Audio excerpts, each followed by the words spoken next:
जब तक है संसार अमर है राम भरत का प्यार, अमर है राम भरत का प्यार।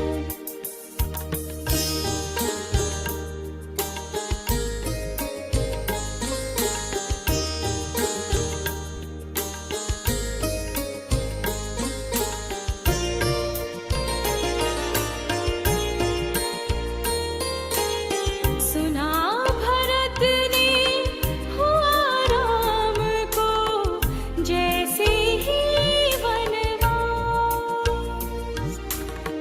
दौड़े दौड़े पहुँच गए वो वन में राम के पास।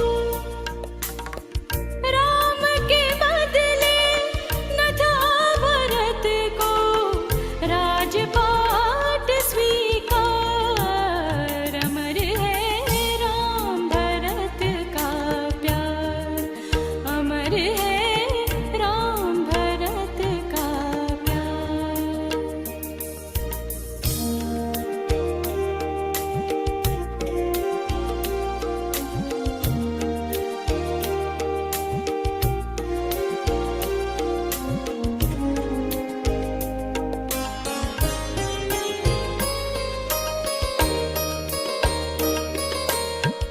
राम ने समझाया जब उनको, तुम ही करो अब राज। लिए पादुका राम की लौटे, छोड़ दिए सब काज।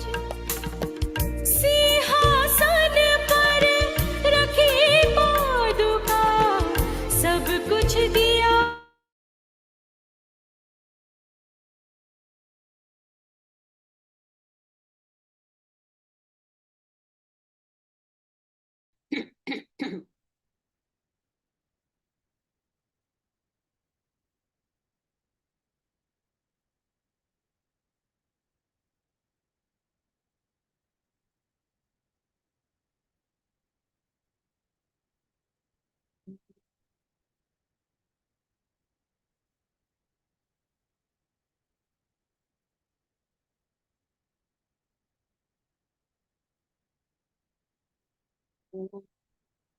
सहना भवतु सहनौ भुनक्तु सह वीर्यं करवावहै तेजस्विनावधीतमस्तु मा विद्विषावहै। ॐ शान्ति शान्ति शान्तिः।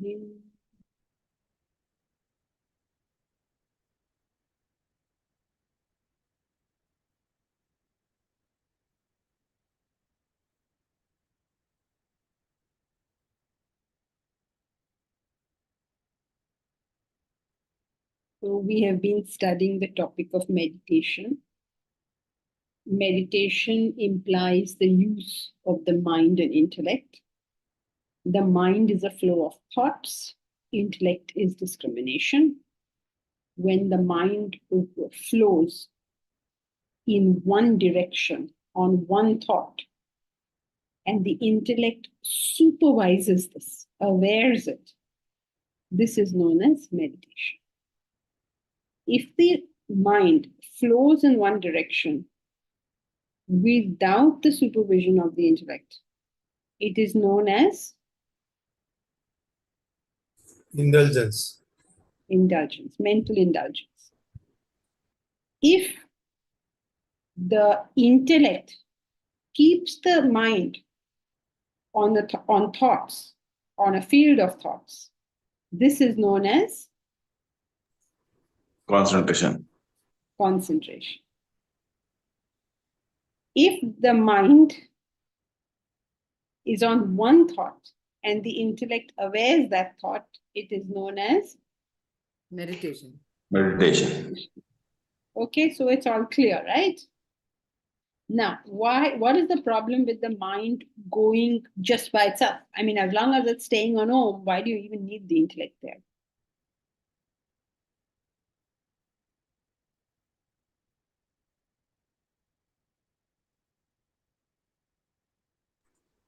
Then it will become indulgence only.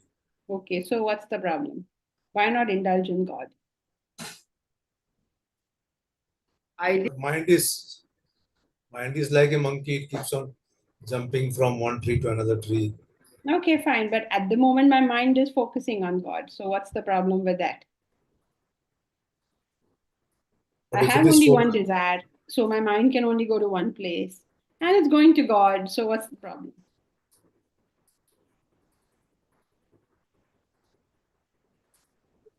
then it becomes meditation. No. Oh, no. Vedanta is very simple, but it's Then also it becomes very difficult. then it becomes trance. Okay, so what's the problem? The spiritual growth, it's still not leading to a spiritual growth. The desired effect is not. The desires will not be erased. And until that final desire for realization is not erased, you do not get realization. Just as until the final desire for sleep is not erased, you won't fall off to sleep. You go to bed because you have a desire to sleep. But if the desire to sleep doesn't fall off, then you're going to stay awake. That's what's called insomnia.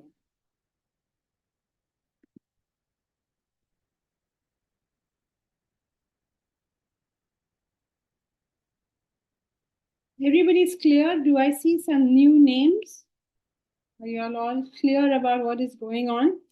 Because it's very important that we don't just generalize. Vedanta is very specific. And there's always a reason why something is said. And once you understand that reason, the whole knowledge is just crystal clear, and therefore life becomes crystal clear. But we have to understand why we're saying whatever we are saying. It's not just like randomly, jo man mein aaye, bolo. It's not like that. It's a very different way of studying from what you would probably find in many other spiritual things. Achhi baatein bolo, sab khush hai, sab ghar jao. I mean, that's valuable in itself. Nobody is denying it, but it's not the specific knowledge that Vedanta provides. So, why do we not say that just the mind going towards God or going to Om is meditation? Why do we not say this? Because the silence is also important. Yeah, that's fine. So, silence and Om is there. Yeah, I mean, there'll always be silence between two thoughts. So, why do we not accept that as Because meditation? until and unless the thought drops, we will not be able to realize our own self. Yes, because the purpose of meditation is self realization. That's its purpose. And if the purpose is not being met with it, what are you doing it for? It's a pointless exercise. Therefore, we do not accept only mind going as meditation.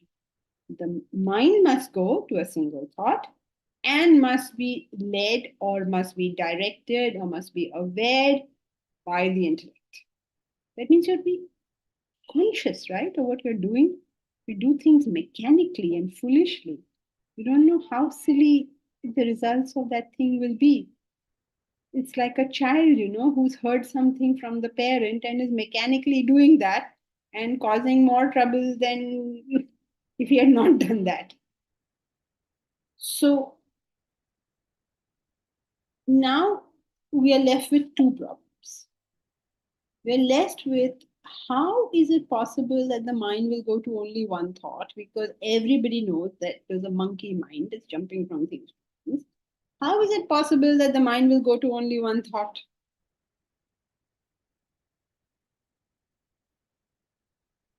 By practice,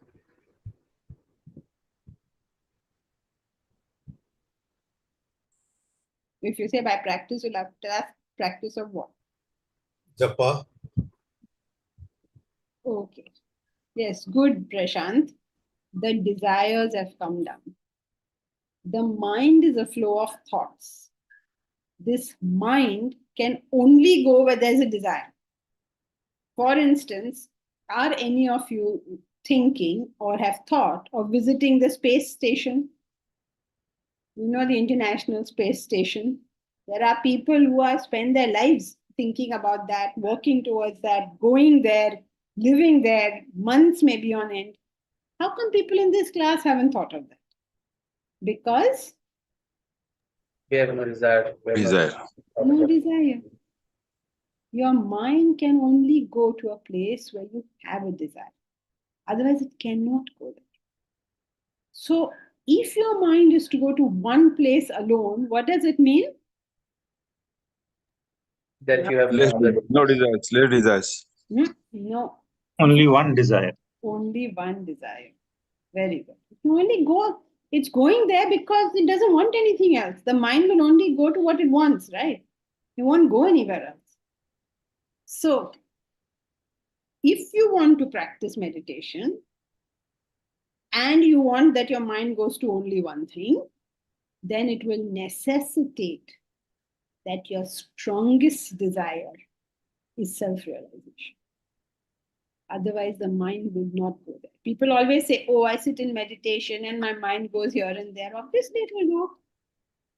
Wherever there's a desire, the mind will go. That's its job in life. So, what else do you think is going to happen?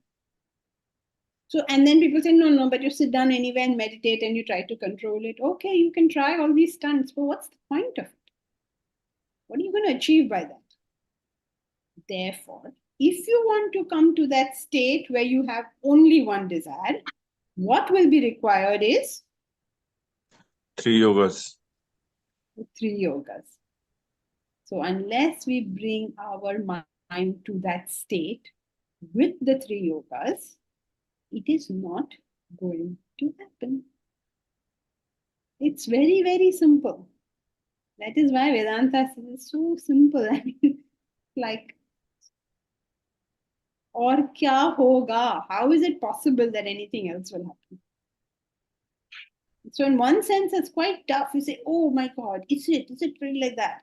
And in one sense, it's like, well, that's the only thing that can. If somebody has 2 apples and you give him 2 apples, the only thing that can happen is that he has 4 apples. Nothing else can happen. Unless something is subtracted from that, 4 will stay. Like, it's that simple. So, the mind is a chaotic state today. What is causing this chaos?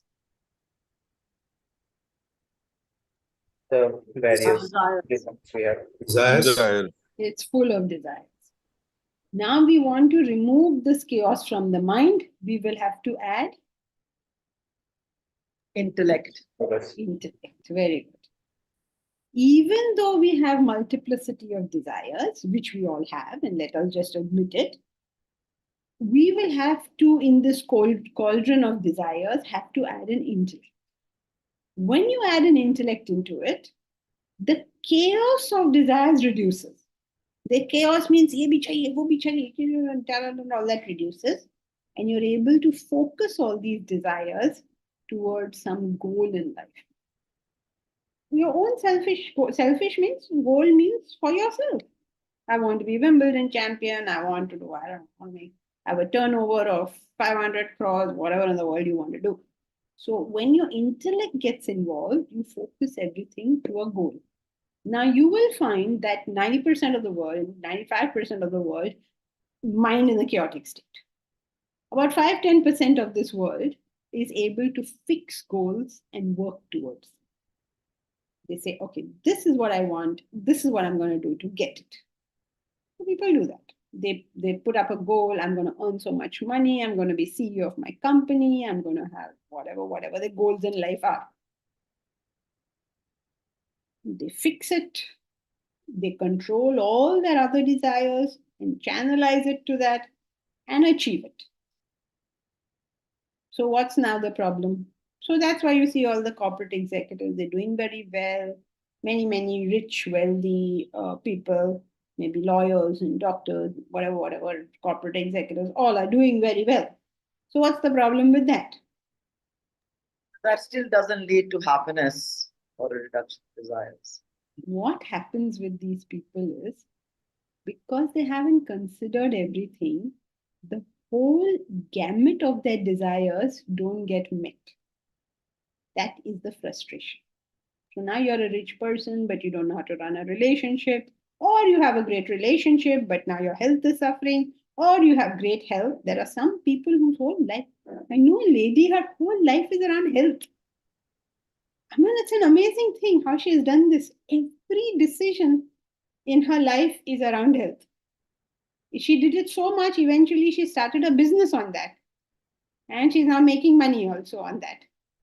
Whole life about health, what to eat, what to drink, what to sleep, how much water to drink, fruit to eat, not to eat. Whole life around health.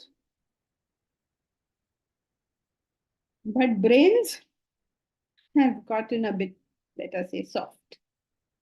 Now, so what happens to these people who develop this concentration? They're able to achieve things in life. They get frustrated later on because they find that their desires, whatever they focused on and achieved, they've achieved. But the whole thing was not attended to. They realize how hollow it was and it means nothing when they get it. In the end, Yes, I mean, they are happy with what they've got, but they realize that they missed certain things. Yeah. So now they get all worked up and they say, oh, now I've got all of this. It's not like all rich people are happy, okay? We are not making it unhappy. Please, we are not making any such statement that all rich people are unhappy. But they do find the lacuna still persists. Some lacuna still persists. So what they decide to do is that they say, okay, ये सब बहुत हो गया अब मैं Rotary Club join कर रहा हूँ.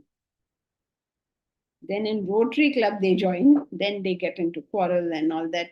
Who will be president, who will be district, whatever they call it, district head, whatever that thing is, and all that.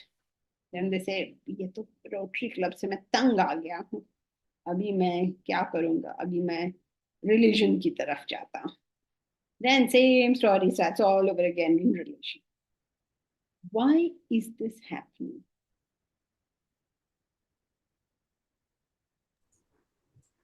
Because ultimate aim of life is to realize the self and meet with the ultimate. Okay, but why is this person going from pillar to post? He did his business, then he went to Rotary, then he went to religion. कुछ नहीं मिला तो एक स्वामी को पकड़ लिया. So why is all this happening? We are looking for happiness. happens outside of themselves rather than going inwards and trying.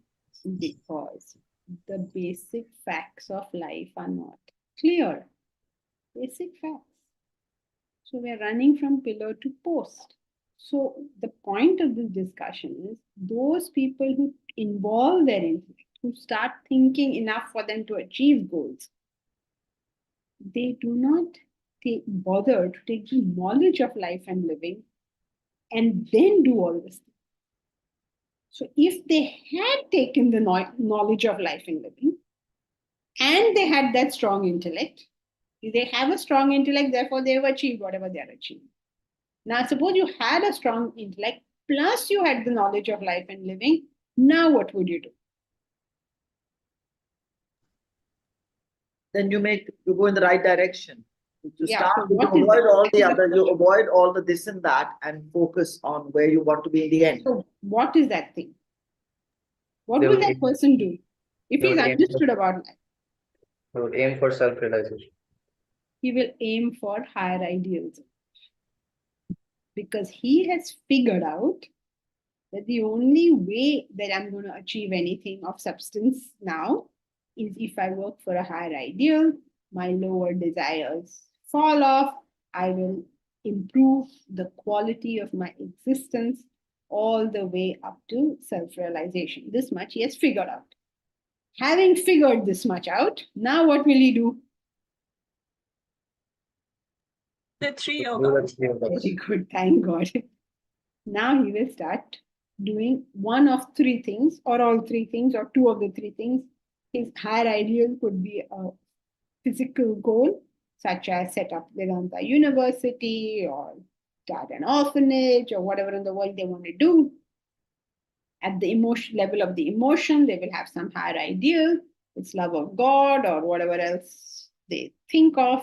At the intellectual level, they will have a higher capacity of understanding. Their discrimination will go to higher and higher things.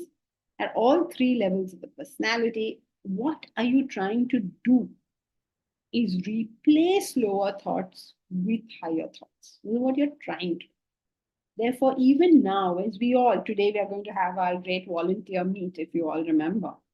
When we are doing Karma Yoga, what are we doing it for? To replace the lower thoughts with the higher thoughts, and then delve into the higher thoughts so much that at some point the lower has gone away and you may not even know it's gone away. If you do this properly, finally we come to the state where the mind is extremely peaceful, the intellect is very sharp. This peaceful mind has only a few desires. Now it makes sense to get into the process of meditation. And the intellect keeps governing. As you keep meditating, slowly that silence increases. And the silence during the day increases. You have less and less reactions because less and less things are interrupting your desires. It's not the less reaction of, I don't know, being so dull that you can't even react. But it's the less reaction of not having a desire. So where the reaction going to come from? So this combination of sitting in meditation and what is known as open eye meditation, that means in the whole course of the day you are like that, eventually leads us to one desire.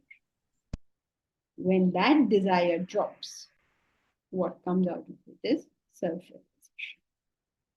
So in meditation, the most important part is Preparation. Is the preparation. Because if your preparation is fantastic, your meditation is taken care of. You don't need to worry about it. You can't just go and meditate and hope that somehow my desires are going to fall off. They won't. Yes, Deepraj.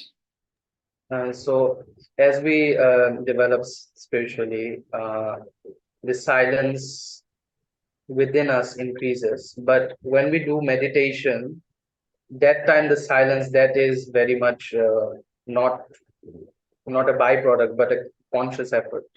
The silence. Yeah. Correct. It's like a pile driving. You know, pile driving on the road, sometimes they have the thing. So to dig the hole, they have to pile drive. I mean, they have to push that whatever instrument down, right? But they can do it only up to a certain point because then all the loose stones are there and they will have to remove the loose stones, right? So it's something like that. The portion which is taking you to self-realization is the meditation. But you're not able to because of the loose stones. So suppose you had a gadget that as you were pile driving, the stones were being removed. Then you go fatak inside. Or in the dentist chair, you know, when they're doing drilling in your tooth also, they have to keep stopping because of all that water that they have collected in your mouth. Now they have a pipe. They keep the pipe and they keep the drill. So they're removing the water and they're drilling away. So they do it faster now. Meditation is like that. Bad example, comparing it to dentist's chair and all that. I mean, only the fact that the pipe is taking the water away. So they can now do this. Okay, so the actual work that the dentist is supposed to do is the drilling. But without that pipe, she's not going to do it. Whatever tube or whatever they put in your mouth, God knows what they put over there. Thankfully, this is the first time I'm hearing about this. Oh, is it? I haven't had the fortune of going through such a procedure yet. Oh, is it? Okay. All right. Well, do it. Everybody has to do it 6 times a year. They not 6 times. Twice a year they make us do it. Too much trouble. So, but first they had to stop, and then you could get a break. Now they don't stop. Now they go zoop, zoop, zoop, zoop, zoop. Now, okay. So where were we? Macha, back to meditation. Right? So are we good in terms of understanding the whole process? So first, this chaotic mind has to become unchaotic. That is one thing. What is the second thing? 3 yogas. That we have to use the intellect. Well, yeah. And second thing is the intellect. The intellect has to be sharp enough to guide this mind. It has to guide it from the beginning. When the mind is in a chaotic state, it has to, like untangle on that dhaga and do that, in the kites when you fly and all the manja gets all whatever it's called, and then you have to untangle it very, very carefully. If you don't untangle that manja carefully, what will happen? It will cut you. Cut the finger. You'll be cut, you'll be bleeding.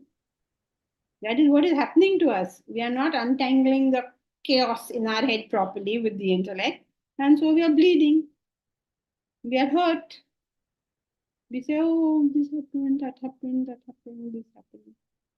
Yeah, try and untangle that manja properly, please. It's made of glass, it will cut you. So two things have to happen. One, tell me, please tell me. One, Chaotic mind has to become unchaotic. very good. And two, Use your intellect. intellect has to be sharpened. Two things have to happen. The mind becomes less chaotic when You're following 3 yogas. when the desires reduce. Yes, that is a methodology, but the cause is when the desires are reduced, mind's chaos reduces.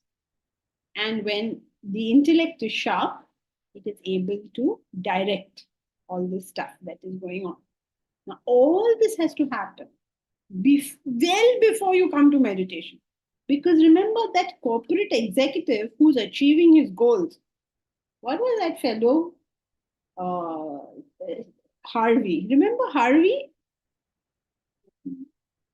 Nobody has seen Harvey? Harvey, he had a legal practice. And he was a ruthless lawyer. And he would win all his cases. He's using his intellect. Right? So from there onwards, like his desires are not few by any stretch of the imagination, but right from the beginning, when you start using it, step 1, achieve goals. Step 2, conceive higher goals. Step 3,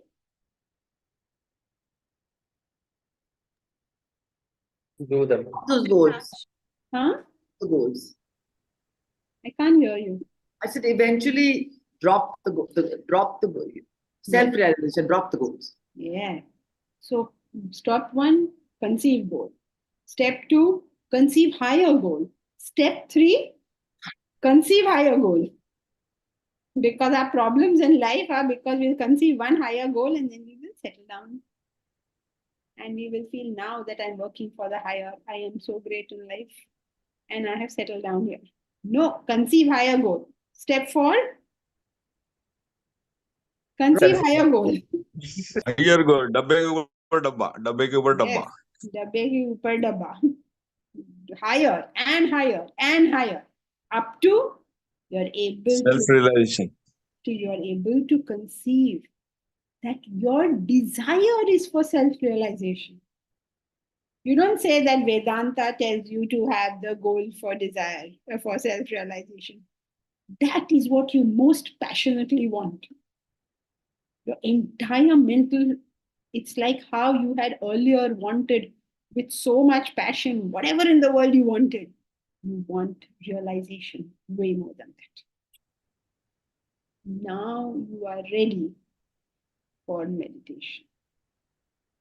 Not just because you want it, but because you've been through this whole process and you're willing for hard work, double hard work to get that thing.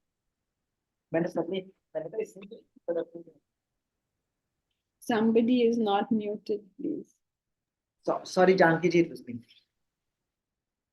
What is this, Momita? But how can we know this without guidance? We just meander to higher goals with a skill set and expect our unmet needs to be addressed automatically. Correct, Momita? How can you know this without guidance? You can't. That is what Vedanta exists for. I mean, most of us know many things, or most things also. The problem is not the things we know, because lots of knowledge is purely instinctive. And most people know it. But the problem is that everyone doesn't know something. And that something which they don't know is creating all the chaos in their life. So you are forced to study Vedanta systematically so that you're covering the whole gamut. Now, the problem that occurs there is the part which you don't know is not the part you will take from Vedanta. Most people only take what they Desire, and they want Like, to learn. like get- suitable for them. Yeah. what they suits agree them. with. What I agree with generally. Only what you agree with. Everything else, okay, I'll take this from this person, this from this person. They're all saying the same thing. No. The thing is, if you don't study it systematically, you may miss the very part you need to know. Normally, a teacher helps because they beat you on the head with that one thing. And then, of course, you get very irritated with them and say, how can you talk to me like that? Which is natural, which is the obvious reaction anyone will have. But one way or the other, whether somebody tells you, whether you understood it from the book, you heard something, that thing which I don't know, I have to get that one. Because that's the one that's causing the problem. So how will we know without guidance? Ram Bharose now, you have to have some guidance, hopefully, or at least lots of thinking. The only two things you'll get it out of that. You're really thinking about what is that, or two, somebody in by word or by gesture, still, only two things. Somebody means book also. Somebody you read a book, whatever the sages are telling you. Either it's coming from an external source or you have thought so much that you figured this out on your own. There are only these two ways, and no other way. All right, so now, where was Janki ji, one minute. Janki ji, Hmm. Janki ji, suppose I mean anybody, yeah? I got only one desire.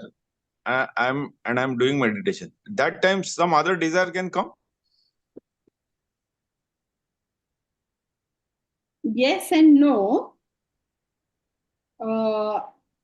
It is always possible at any level of spiritual growth to expand your desires at that level.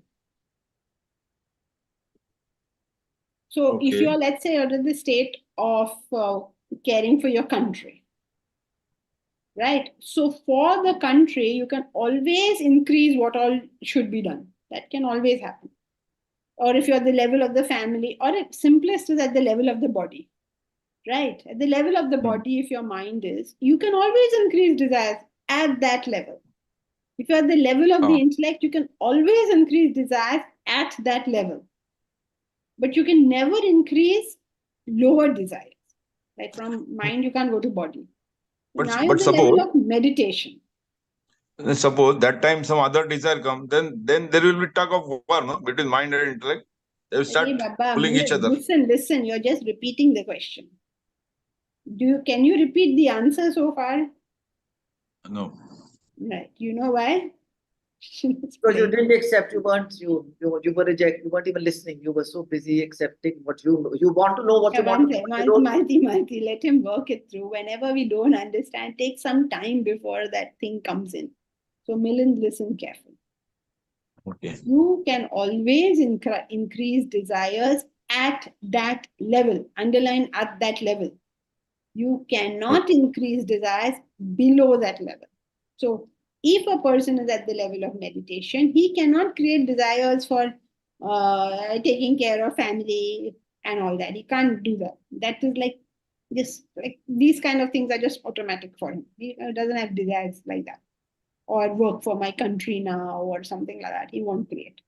But he can create levels of increased desires at that level, at the level of meditation. Like something for humanity or something of that level. Yes, he can get a desire, and if he gets a desire of that level and his intellect does not control it, he will go on a merry chakkar all over again. But he cannot create desires for anything lower. Is that clear? Yeah. Okay. Okay. Thank you.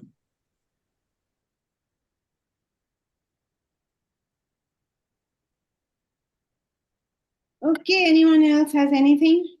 Then let us go to the next. Who will read it?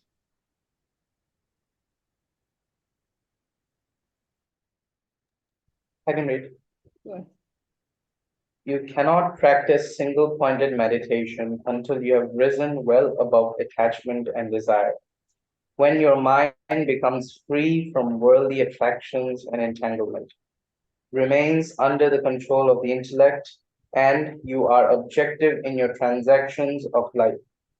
The progress and success in meditation is therefore directly proportional to the preparation of the mind. Your mind must be cleansed before you reach the seat of meditation. The purer the mind, the easier it is to practice meditation. Purity of mind means rendering it free of desires and expectation, means renunciation, nothing less. Blessed are the pure in heart, for they shall see God, assures Christ. You must first gain the purity of mind, but people directly try to meditate without the initial preparation, without purifying their mind. They will not give up their attachment and desire, their hope and expectation, yearning and craving. They will not pay the price for what they seek. Those extroverted people living a material and sensual life wish to become the Buddha overnight. So it talks about the error that people make where they try to meditate prematurely, where when the law is that the purer the mind, the easier it is to practice meditation. So instead of purifying their mind, they prematurely meditate and obviously it fails. So this comes back to what we're discussing till now, that the most important thing in meditation is the preparation. And in this case, he's talking about Purification of mind. That's the preparation. purification.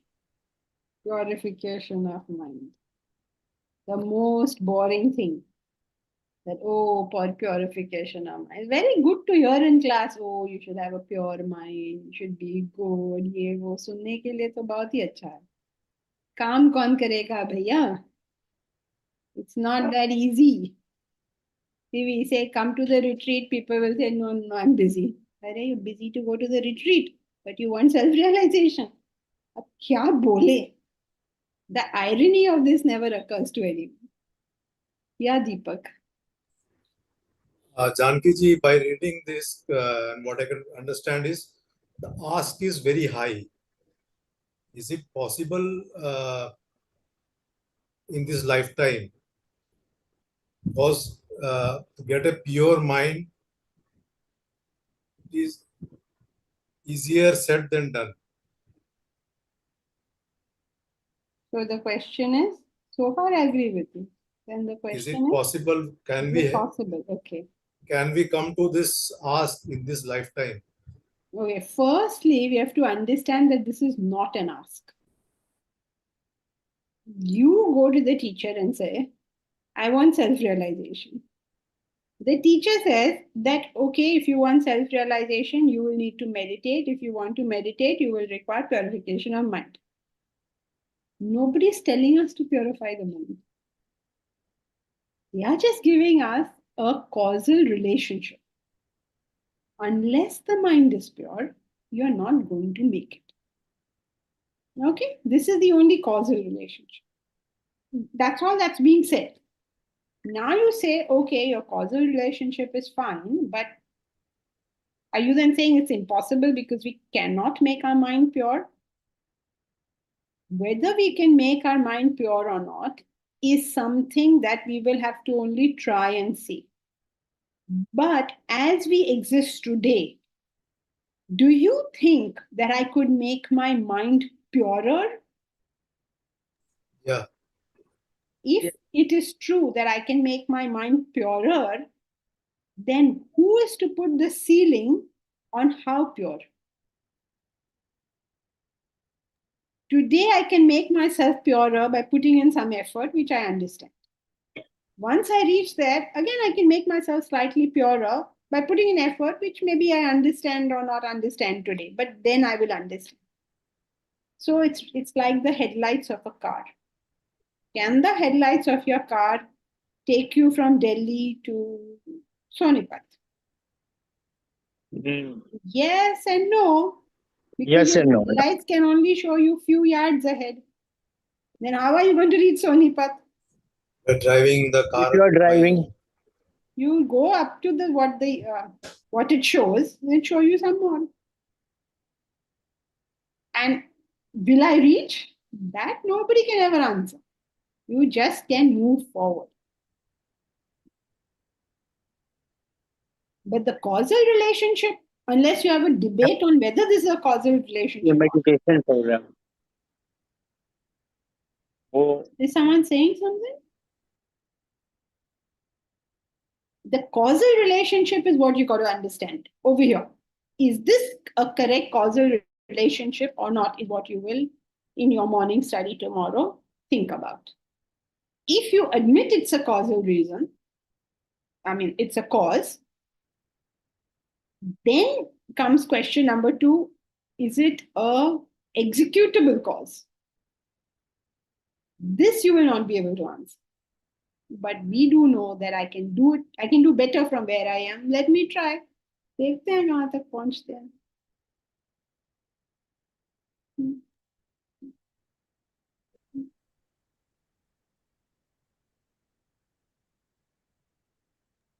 Janki, But the purer in heart often don't seem to be objective. They seem to be more emotional. So that is a quandary because we are saying that it remains under the control of the intellect when the mind becomes pure. that's why we are saying 2 separate things. No? Mind has to become pure. Intellect has to become strong. 2 separate things. Yudhishthira has a very pure mind. Intellect doesn't exist. Shakuni has a very strong intellect. Purity doesn't exist. So they're 2 separate things. However, it is also true that the purer your mind is, the less effort your intellect needs to put in for control. And that's one of the reasons it's easier to control herbivores than to control carnivores. You can control sheep, but how do you control lions? So the purer the mind is, you get that additional advantage, but you still have to use the intellect. Just because it can be controlled doesn't mean it is controlled. So the intellect is different from the purer mind. Of course. And it doesn't just come about because your desires are minimal. No, of course not. How can it come? Because desire is a separate faculty and reasoning is a separate faculty. Faculty in the sense, ability. But with reduced desire, don't I automatically also become somewhat objective because my desires are not interrupting anything? Yes, So, but that is not your, that is not your intellectual strength. Intellectual strength has to work at the level you're at.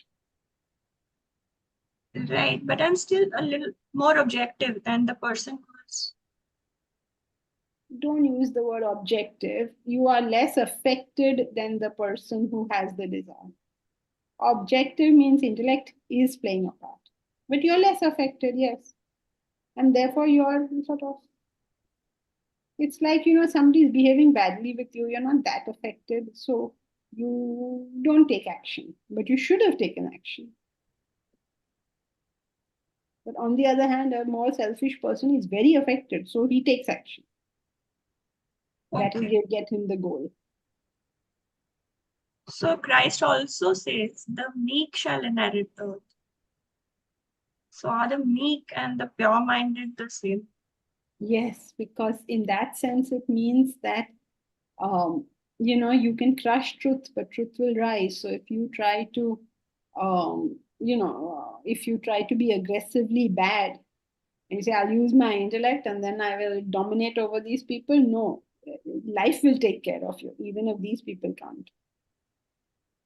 So the meek will inherit the world. They will, of course, suffer, but they will inherit the world. Means they will still be standing when this guy has been knocked down by a stronger foe. Thank you. Kabira Janki? also says that, no? Remember that doha from Kabira. What is it? Something. Does anyone remember? Jakwa Moti hai. The moti hai. If you do something to people like that, negative, that it will come back and hit you. Garibon ki moti hai hoti hai. In that sense. If you're troubling people because you have some power or whatever it is you have and they don't, and you abuse that power to trouble others, then what is that doha? Mamita, you only are good at finding these things. You find it something. Kabira moti hai, if you put, I'm sure the doha will come. Janki ji? Hmm? Suppose your mind is 100% pure, then anything is required? Then you're a self-realized soul. Kalas, huh? Yeah. I mean, no, nothing is to be done. Finish. Matter finish. Matter finished. No mind, no intellect, everything is over now. Yeah, thank you. और दुर्बल को ना सताइए. दुर्बल को ना सताइए, जाकी मोटी hai. Then what? I can't hear you. You're muted, Mamita. I'm muted. Must Yeah. be looking for the second line. Yeah, I'm looking for the second line. Oh, okay. Why? If you just, sort of say it, it then comes back. Durbal ko na, not sataiye is another word. Bina jeev something. Huh? It's bina jeev something. Okay. Anyone who's interested can look it up. The thing is, the point remains that the meek shall inherit the world. Kanki ji, it is दुर्बल को न सताइए जाकी मोटी हाय बिना जीव की हाय से लोहा भस्म हो जाए. हाँ, correct. बिना जीव की श्वास से लोहा भस्म हो जाए. बिना जीव के श्वास से लोहा भस्म हो जाए. नहीं, श्वास नहीं, हाय से. श्वास है श्वास. Whatever. But please get the point of the statement, which is you cannot, the laws of life will beat you up if you try this stunt on anyone else. I mean, that's what they call karma. I mean, that's the only thing they call karma. You don't understand karma is everything.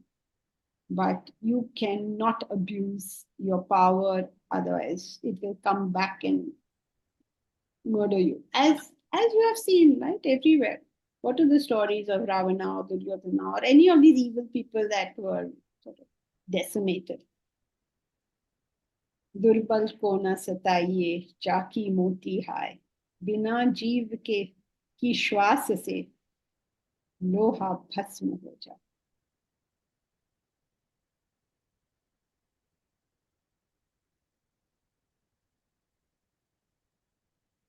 But the thing is, even in that line, the meek shall inherit the world, the earth. Most people misunderstand it to say, "आ बैल मुझे मार, मैं ही एक खड़ा हूँ मारने के लिए." But that's not what it means. If you are being stupid, you will suffer the consequences. Right. Who will read the next paragraph?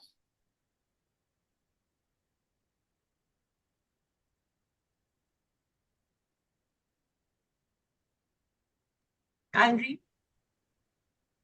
Meditation is the highest spiritual practice. It requires premeditative preparation. Your mind must be rendered equanimous to be able to meditate effectively.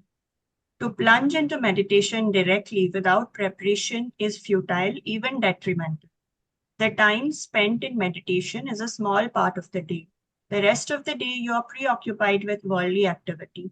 Your activity during the day tells upon your practice of meditation. Egocentric, selfish activity agitates your mind, and an agitated mind cannot meditate. Whereas selfless, sacrificial activity makes your mind calm and composed, renders it conducive for meditation. The human mind is ulcerated by self-centered activity. Meditation cannot help heal the ulcerated mind if the activity during the day continues to be selfish. Just as a wound treated by a surgeon can never heal if you keep scratching and irritating it the rest of the day. This is the sad plight of those who claim to practice meditation, who sincerely try to meditate every day, while all day they indulge in desire-ridden selfish activity. That ruins their effort in meditation. Continuing this way, their mind develops frustration, bitterness. They turn into ugly caricatures in life. So it is premeditative preparation is very important. And in fact, if we do meditation without it, then it can be very detrimental, because if the rest of the day goes by in selfish activity, then we do not get the results of proper meditation. And in fact, we become caricatures, bitter caricatures. Yes. So sincere meditators become very frustrated after a point because the premeditative practices are just not emphasized as much as they should be. So the end result is, while you are meditating, which is the highest human practice, in the course of the day, selfish, self-centered, attached activity is continuing. Can you imagine that? Like, it's like you're doing one end surgery, and on the other end, you're doing, I don't know what, stone breaking or something. How can you do like that? I mean, either you be a stone breaker or you be a surgeon. How can you be both? The end result that the person just ends up being frustrated. And then they try and try and try and become more frustrated. So the faking meditators, they're okay.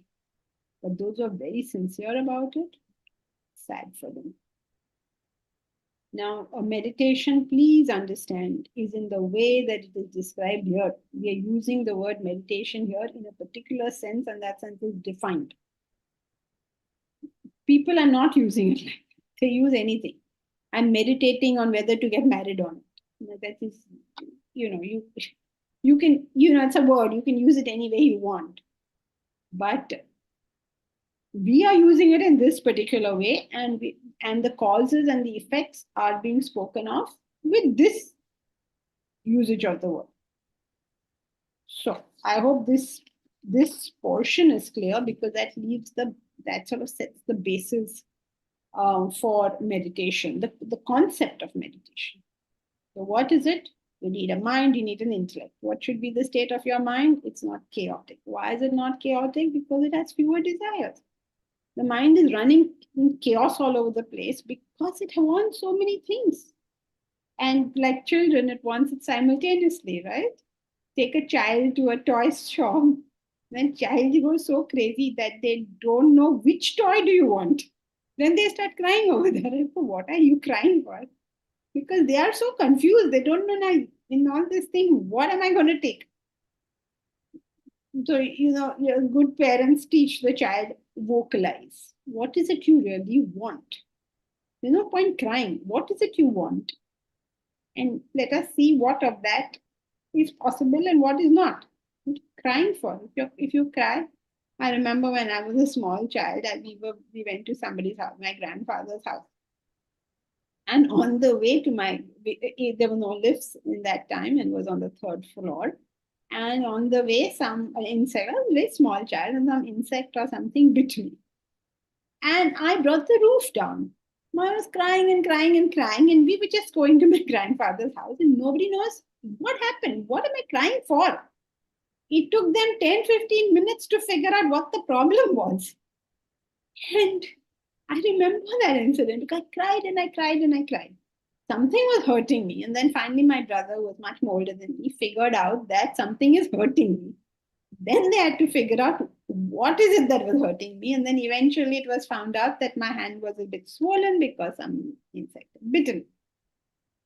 Then my mother was very frustrated. She said, but bolat khan what is the problem? We cannot solve your problem until you tell us what the problem is. So similarly, as an adult, this is how we behave. We're crying and crying and crying. But what is the problem? At least tell us what the problem is. The mind will tell the mind, tell me what the problem is. What is hurting? Then we will figure out why is it hurting. Then we can figure out what can we do to remove whatever is hurting. But if you just sit down and cry and cry and cry, then everybody's helpless around. People, it's funny when you think about it, but that's what people do. A wife will go to her room and cry, or if she's more aggressive, she'll go to her husband and fight. But she will not stay. What is it you want?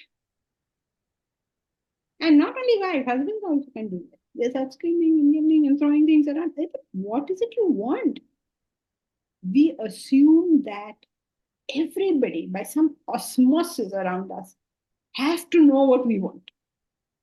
We ourselves don't know what we want, and we want everybody around us to know what we want. First, find out what is it my mind wants, and then find out what can I do to give it whatever it wants. We are not denying the mind, right? We are not saying if you want it, I won't give it. Nobody is saying that. Please take whatever you want. We don't want people to be frustrated and miserable. We want everybody to be happy.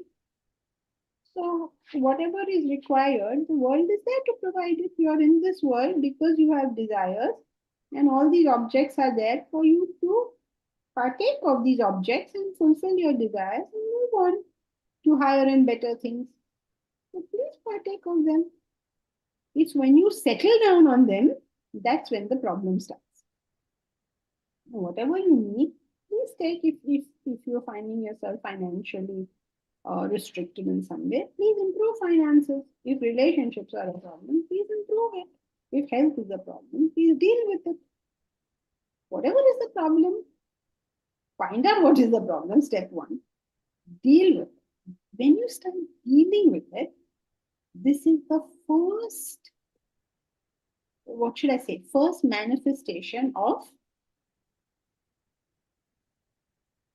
The intellect. very good, of the intellect. Now, if you can't deal with this, what do you deal with? Like how to handle problems of India? Forget it. First, you deal with this. And as we keep dealing with these things, it's like the headlights of the car, just keep showing you more. You don't pretend the problems away. You deal with them as best you can, with whatever help you can get. and slowly, slowly, slowly, very genuinely rise up. The spiritual path is not an escape for people who are frustrated with the world. The spiritual path is a means of fulfilling your worldly desires and taking you higher. We're not escaping the problems. We're solving them and moving them. Because, why do we do that? Because how can you move higher without solving? Because, suppose I know, forget these problems, I just move higher. You know what will happen eventually? You will have to come back and deal with this. You just You wasted can time. take Yes. you can take care of a larger goal. You can't. That's the deal. You'll have to come back and deal with this. So let's go systematically deal with the lower. Finish. You finish with this. You finish with this. You finish with this. The Upanishad starts with the word atha. Atha means then. Then? How can you begin a thing with then? Meaning you have done all this stuff. You've risen up those levels already. They no longer fascinate you because you don't have any, what should I say, any unfulfilled things happening. Now, if I say that, everybody will say, oh, I see, we have to fulfill. Everybody's rushed off to fulfill desires. Please. The point is we have to reach realization. And we're just going to go methodically to reach there. Not suddenly go, you're done, and then methodically, systematically. When you have method, when you have system, all this is in the intellect starting to operate. If you're running from pillar to post, intellect is not. System, methods, discipline, all this is what the intellect enables. If you don't have intellect, these things won't happen. So mind purified, intellect sharpened, then we ascend the ladder slowly, prepare ourselves, and then come to the seat of meditation.